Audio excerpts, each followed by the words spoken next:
The World Health Organization declared the novel coronavirus a pandemic.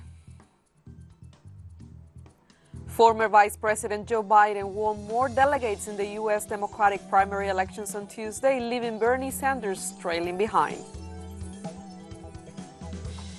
The Dominican Medical College has mobilized to demand better wages and pensions.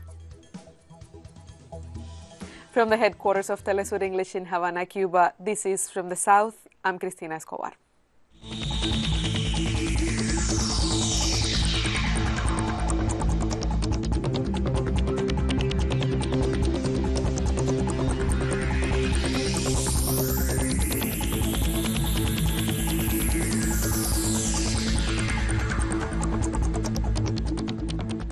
This Wednesday, the World Health Organization declared the novel coronavirus a pandemic. WHO Director General Tedros Adhanom Ghebreyesus stressed that describing the situation as a pandemic did not represent a change to the organization's assessment of the threat posed by the coronavirus or to what countries should be doing to tackle it. This is the first pandemic caused by a coronavirus, according to the WHO. There are now more than 118,000 cases, while a total of 4,291 people have lost their lives. WHO has been assessing this outbreak around the clock, and we're deeply concerned both by the alarming levels of spread and severity and by the alarming levels of inaction. We have therefore made the assessment that COVID-19 can be characterized as a pandemic.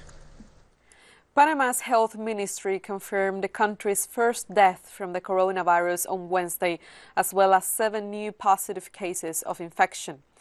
Health Minister Rosario Turner announced that all fairs, concerts and sports competitions in northern Panama have been cancelled and all educational activities in the region have been suspended until April 7th. Meanwhile, Bolivia confirmed the country's first 2 cases of the coronavirus.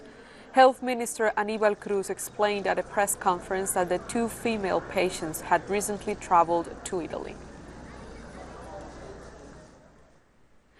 Jamaica also confirmed its first case of the COVID-19 virus in Kingston. The Minister of Health and Wellness issued a statement confirming the patient is a Jamaican woman who traveled from the United Kingdom and arrived to the island on March 4th. She presented herself to the public health system on March 9th and has been in isolation since. The Jamaican case is the first in the English-speaking Caribbean, while infections have also been confirmed in the Dominican Republic, Martinique, St. Martin and St. Barts. And health authorities in Honduras confirmed the country's first 2 cases of the novel coronavirus on Wednesday. Health Minister Alba Consuelo Flores stressed that both patients are Hondurans and are in a stable condition. President Juan Orlando Hernández offered details about the COVID-19 cases in the South American country. The first case involves a 42-year-old Honduran pregnant woman who entered the country without symptoms by air through Toncontín International Airport on March 4 on a flight from Spain.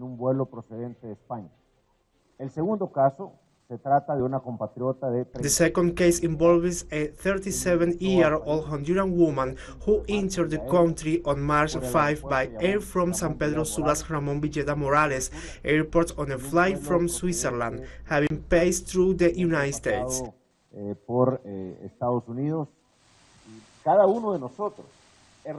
Each of us is responsible for preventing the spread of this disease. Each of us has to do their part to prevent it, and it is literally in your hands. The leader of the Spanish region of Catalonia, Quim Torra, announced on Wednesday that limits had been imposed on the holding of large public events to stop the spread of the coronavirus. All events involving more than 1,000 people are to be suspended, and all sports events will be held without an audience, Torra explained during a press conference.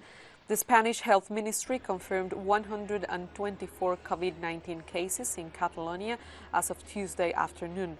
So far, Spain has reported over 2,100 cases, while its death toll has risen to 49.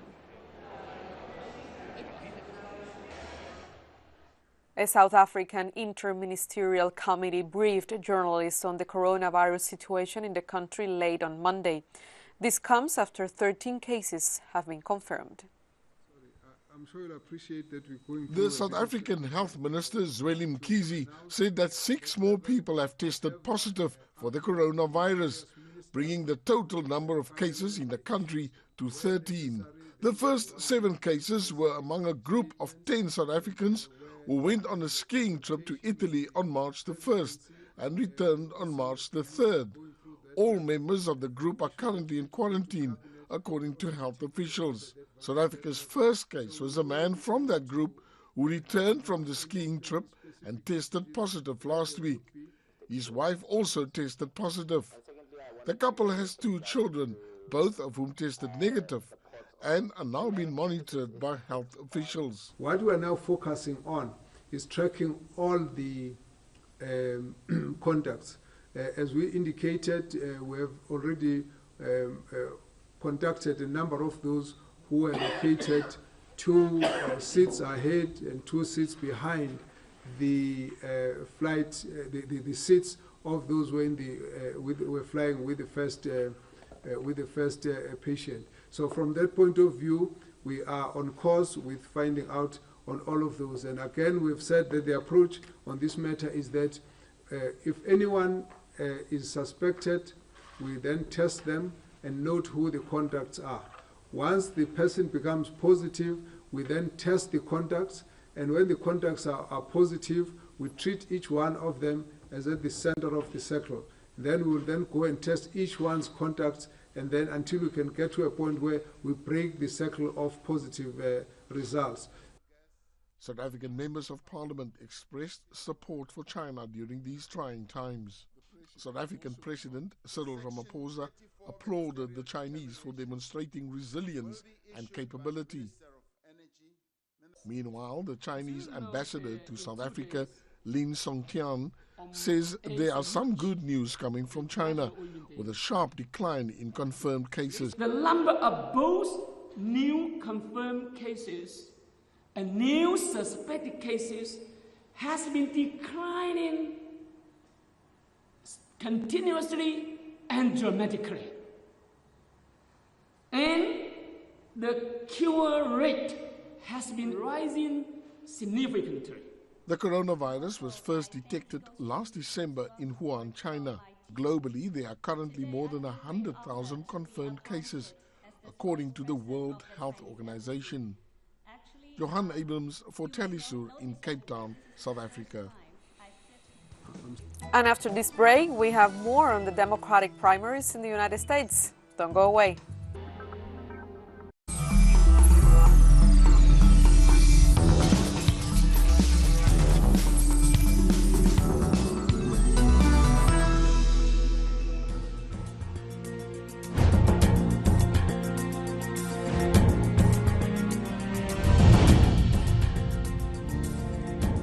Hi, welcome back. Joe Biden won the state of Michigan as well as Mississippi, Missouri, and Idaho in Tuesday's 6-state primary in the United States. The former vice president is far ahead of his only contender, Vermont Senator Bernie Sanders, in terms of the number of delegates needed to win the Democratic Party nomination. According to the latest results, Sanders only won North Dakota, and after almost 90% of the votes were counted in Washington state, the 2 candidates were neck and neck. After Super Tuesday last week and this Tuesday's primaries, Biden has 858 delegates and Sanders has 709. To secure the nomination, a candidate requires the support of at least 1,991 pledged delegates by July's Democratic National Convention in Milwaukee. If no candidate reaches this amount, the next step is a more complex voting system with superdelegates who can vote in any way they want to decide on the final candidate. And I want to thank Bernie Sanders and his supporters for their tireless energy and their passion. We share a common goal, and together we'll defeat Donald Trump. We'll defeat him together. We're going to bring this nation together. But winning means uniting America, not sowing more division and anger. It means having a president who not only knows how to fight, but knows how to heal. It means replacing a president who demeans and demonizes people with a president who believes in empathy, compassion, and respect for everyone.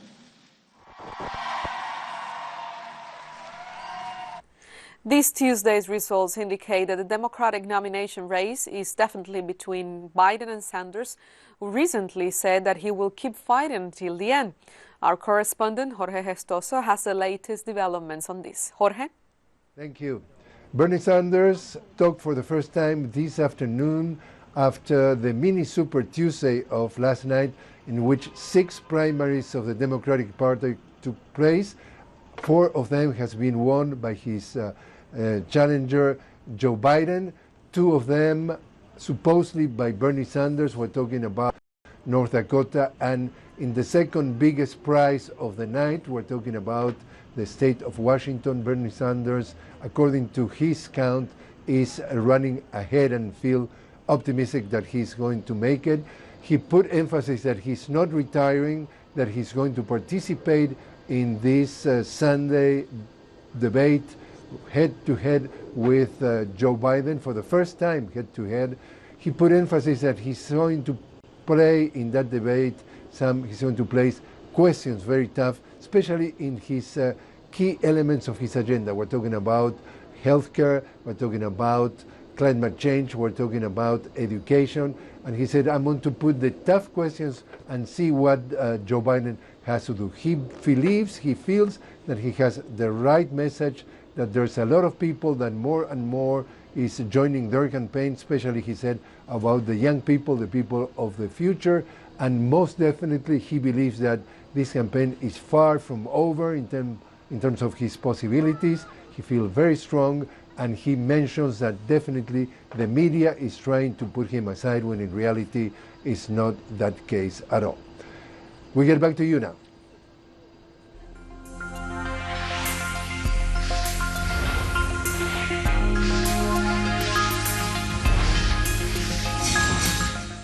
Thank you, Jorge, and we change the topic because Guyana's acting Chief Justice, Roxanne George Wiltshire, ruled on Wednesday that the Guyana Elections Commission cannot declare a final result until the declaration for Region 4 is properly verified. Chief Justice George Wiltshire ruled that there had been substantial non-compliance with the electoral procedure by the returning officer for Region 4, Clermont Mingo, in his declaration of results, and they were therefore null and void. Region 4 is pivotal to the final general election results as the biggest of the country. The Chief Justice added that the process required for the declaration should begin by 11 a.m. tomorrow. CARICOM Chair and Prime Minister of Barbados, Mia Mottley, arrived in Guyana on Wednesday, heading a delegation of regional prime ministers on a special 2-day mission to the South American nation. Mottley is joined by Prime Ministers Roosevelt Skerrit of Dominica, Ralph Gonsalves of St. Vincent and the Grenadines, and Keith Mitchell of Grenada. Meanwhile, the CARICOM Secretariat said in a statement that the delegation will meet with the leadership of all parties that stood in the recent elections in an effort to ease tension in the country and assist in arriving at a solution to an impasse following the vote.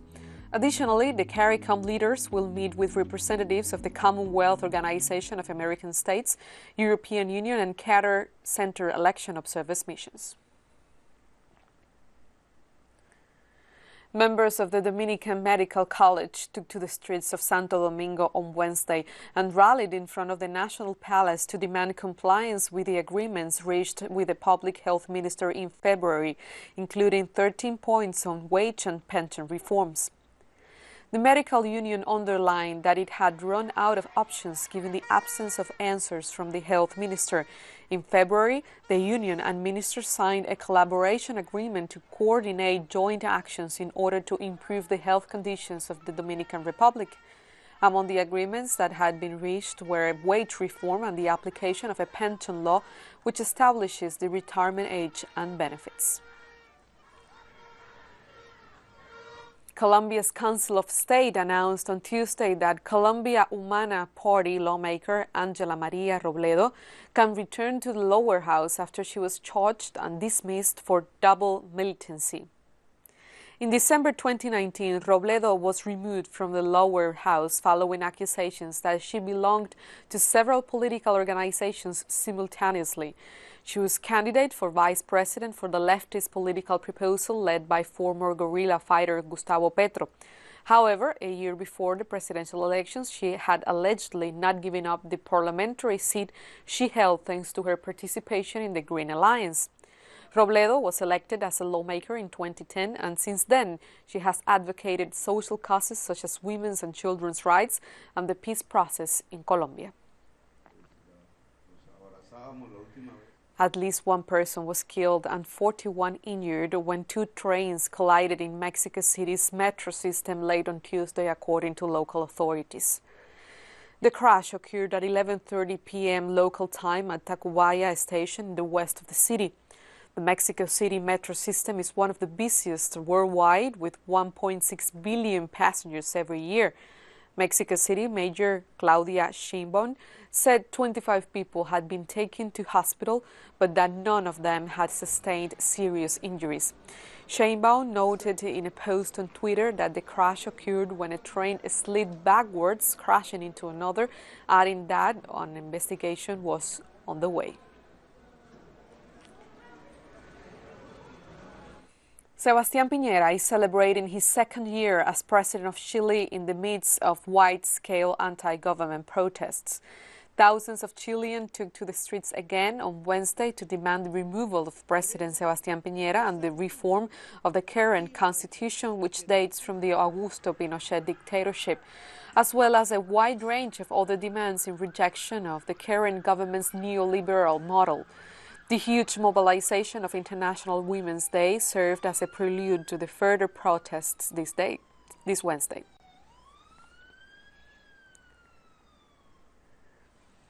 Ecuadorian President Lenín Moreno announced new economic measures to cut $1.4 billion from the budget on Tuesday. Moreno justified the measures as alleged mechanisms to face the threat of the novel coronavirus and the crash in oil prices. The announcements include a budget cut of $800 million in public services and the elimination of 3 public companies and at least 7 regulatory institutions. This measure recalled the privatization and liberalization of Ecuador's economy as demanded by the International Monetary Fund following the dispute over a 2019 loan. The Ecuadorian president also forecast an increase in business taxes but made no mention of measures to maintain the prices of products and services. And we're taking one last break, but stay with us for more.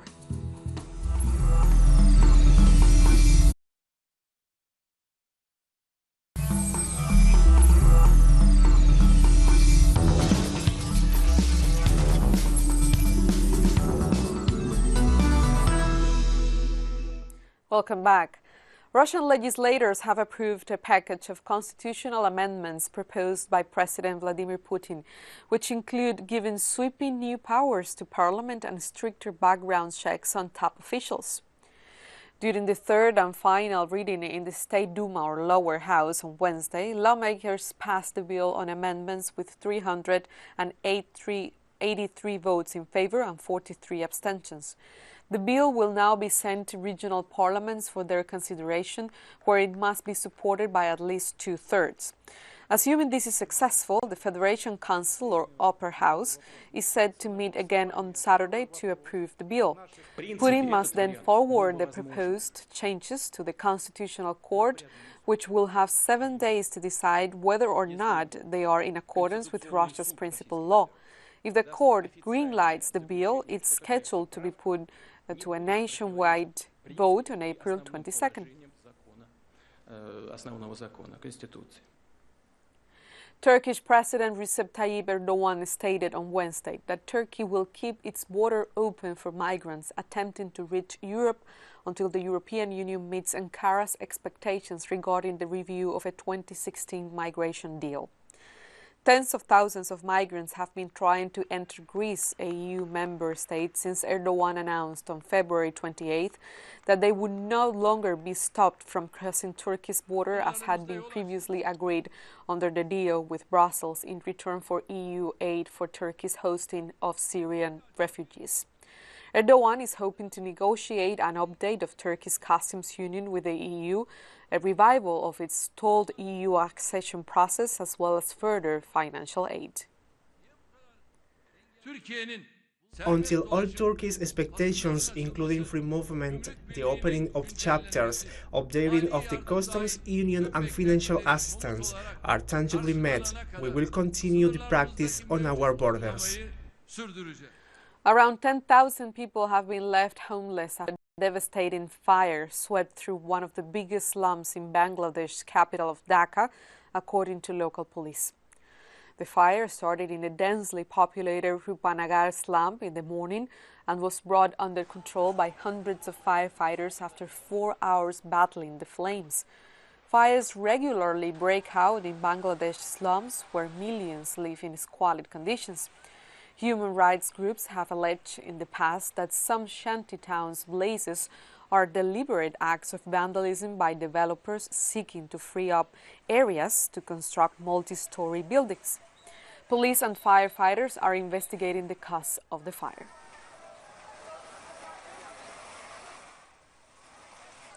A Palestinian teenager was shot dead by Israeli forces during clashes in the occupied West Bank on Wednesday, according to the Palestinian Health Ministry. The official statement reported that Mohammed Hamayel, aged 15, died as a result of being shot in the face with live ammunition by troops of the Israeli occupation during clashes in Nablus in the northern West Bank. Clashes broke out from the early morning, with Israeli forces firing tear gas, live ammunition and rubber bullets to disperse Palestinian demonstrators. And turning to Africa now, tens of thousands of victims of last year's intense tropical cyclone Idai, which ravaged part of southern Africa, especially Mozambique, are still living in makeshift shelters and face continued threats of displacement due to climate change. Cyclone Idai, the strongest storm on record to hit southern Africa, struck in March last year, leaving around 700 people dead and displacing 1.5 million others. A joint statement by 8 organizations reported that a year after Cyclone Idai left a trail of destruction across parts of Mozambique, Zimbabwe and Malawi, nearly 100,000 people continue to live in makeshift shelters. The ongoing displacement has also created additional risks, exposing vulnerable children who have been separated from their families to exploitation. The serpent locusts are descending on farmland in the Mingwin district of Kenya, east of Nairobi, sparking alarm. The devastating locust outbreak is the worst in 70 years and exacerbated by changing weather patterns. According to the United Nations Food and Agriculture Organization, the situation represents an unprecedented threat to food security and livelihoods and comes at the beginning of the cropping season. Locust swarms can travel nearly 100 miles a day and consume the amount of crops that would otherwise feed 35,000 people. Researchers in the Kenyan capital, Nairobi, say a new supercomputer will be able to help by tracking a variety of factors to predict the locust movements. And we've come to the end of this news brief. You can find these and many other stories on our website at telesurenglish.net. And please join us on social media, Facebook, Twitter, and Instagram. For Telesur English, I'm Cristina Escobar. Thank you for watching.